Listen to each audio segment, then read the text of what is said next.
tapi kita berdua ditemani ada salah seorang narasumber kami yaitu ada Pak Jusri Pulubuhu, betul ya Pak ya? Pakai U belakangnya ya Pak ya? Betul, ini adalah sebagai pakar safety driving dan riding di mana kita akan berbincang soal mobil di belakang kita, bukan. Tapi soal bagaimana persiapan mudik menggunakan mobil Pak. Penting karena ada puluhan juta orang yang naik kendaraan pribadi Pak.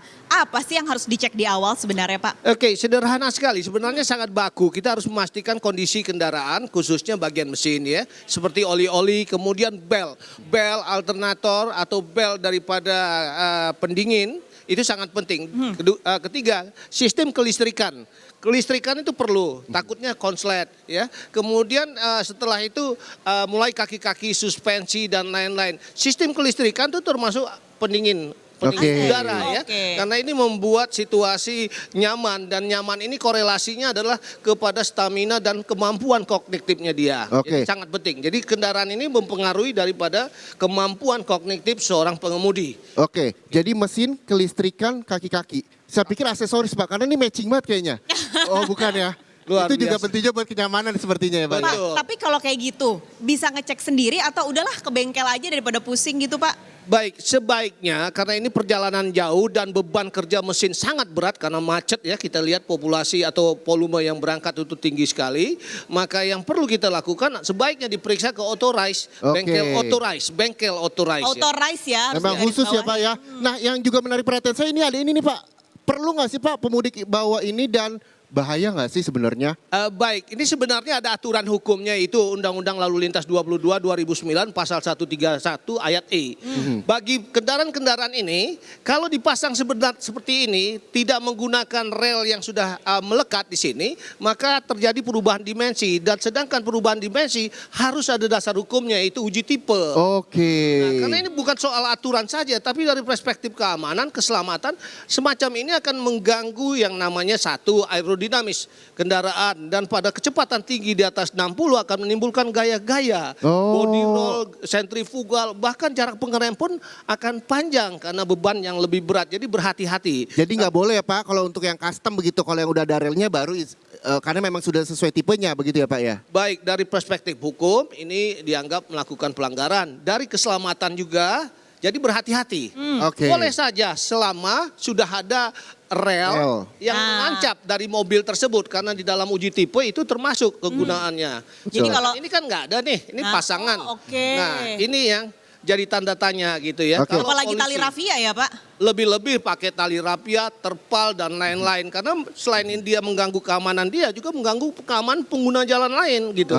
Berpotensi ke sana. Pak Jusri, yang juga saya pengen tanya adalah ini nih, kaki-kaki ketentuannya untuk angin ban sendiri berapa sih Pak? Dan seperti apa misalnya harus 90% kah kondisi kaki-kaki supaya biar lebih aman perjalanan jauh? Baik, yang mobil kecil itu ada dua penggerak roda depan dan roda belakang. Pastikan tekanan anginnya yang paling ideal adalah mengikuti manual book atau kalau sudah ganti tipe bannya, tinggi bannya, tanyakan ke toko ban bahwasannya ban ini untuk mobil ini berapa tekanan anginnya. Gitu. Itu ada di manual book ya Pak? Di manual book selama ban tersebut dari orinya ya, dari pabrikannya. Tapi ketika kita rubah modifikasi, sebaiknya tanyakan kepada toko ban yang resmi tadi. Karena di situ ada tabel ban sekian, tipe ini, merek mobil ini, tekanannya berapa? Tekanan anginnya begitu. Tapi kisaran rule of thumb-nya antara 34 sampai 40 tergantung geraknya.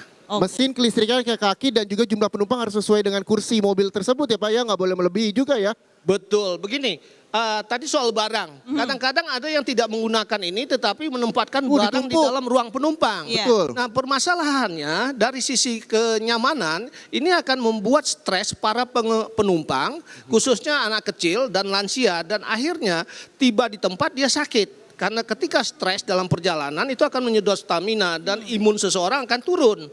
Kedua, dari sisi keamanan kalau kita membawa barang berlebih ini sering menjadi trigger para pelaku tindak kriminal gitu ya. Wah ini jadi sasaran di rest area bisa dikerjain. Yang ketiga dari sisi konsumsi bahan bakar berat. Dari keselamatan juga terpengaruh karena sentrifugal dan lain-lainnya. Jadi banyak hal ketika misalnya terjadi kecelakaan barang-barang yang tidak ditempatkan terikat dengan jelas ini akan menjadi objek yang keras bisa menghajar para penumpang dan mencederai para penumpang dan pengemudi. Ini nih yang suka bunyi-bunyiin klakson Boleh di maju, motor nih, boleh Pak. maju sedikit. Nah ini teman saya nih Pak, namanya Yaser. Ini Tuh. mau ngantar barang atau Nah, itu mudik? dia. Oh bukan Pak, ini mau mudik. Oh. Sangka lu ojek online kan. Coba tuh ada tulisannya. Dua duit, orang dua duit, yang penting mudik. Tuh. Ini Padahal tadi Pak Budi udah pesen ya, kalau punya kendaraan bermotor ya kalau bisa cari alternatif lain untuk mudik karena lebih aman gitu betul. untuk Nah mudik. ya saya mau mudik kemana sih? Banyuwangi. Banyuwangi. Oke. Mau ngapain ke sana? Satu kampung gitu. Wah, Wah, Banyuwangi Pak, sama Pak. Wis. Gue gak mau tanya detail, gak boleh katanya ya. Nah Pak Jusri, kalau ngomongin masalah mudik menggunakan kendaraan roda 2 atau motor begitu dengan membawa banyak sekali barang di belakang, idealnya seperti apa sih? Ini kan Oke, bahaya sebelum juga ideal Pak. cukup menarik. Saya khawatir nih STNK-nya ini udah mati nih. Oh Wah, itu dia. wah. Nah, tolong Gimana? diperiksa. ya, Nah, dari Akhir sisi. bulan ini akhir bulan Pak. Oke. Jadi legitimasi atau legalitasnya daripada motor harus dipastikan ya.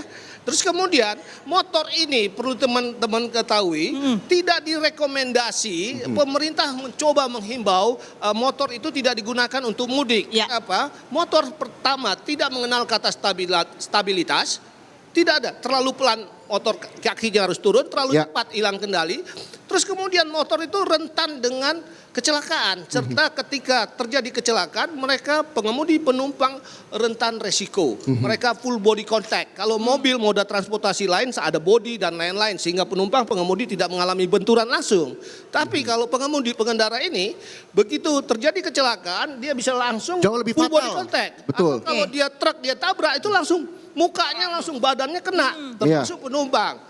Dan karena tidak stabilitas, ketika terjadi kecelakaan di jalan yang ramai, biasanya melibatkan pengendara atau pengguna jalan lain. Jadi Oke. sebaiknya motor dipertimbangkan untuk tidak digunakan sebagaimana himbauan Udah, pemerintah. jangan pakai motor. Benar kata Pak Jusri, Pak Menhub juga menyampaikan bahwa naik transportasi yang sudah disediakan pemerintah aja. Iya, banyak Apalagi mudik sekarang gratis juga ya. kantong-kantong parkir juga udah disediakan pihak Tuh. kepolisian. Jadi gratis. Apalagi kalau bawa anaknya berapa 5 kan, bawa naik motor. Nah jangan ya seri itu bahaya sekali apalagi bawa anak banyak. Apalagi harta bendanya ada di sini nih.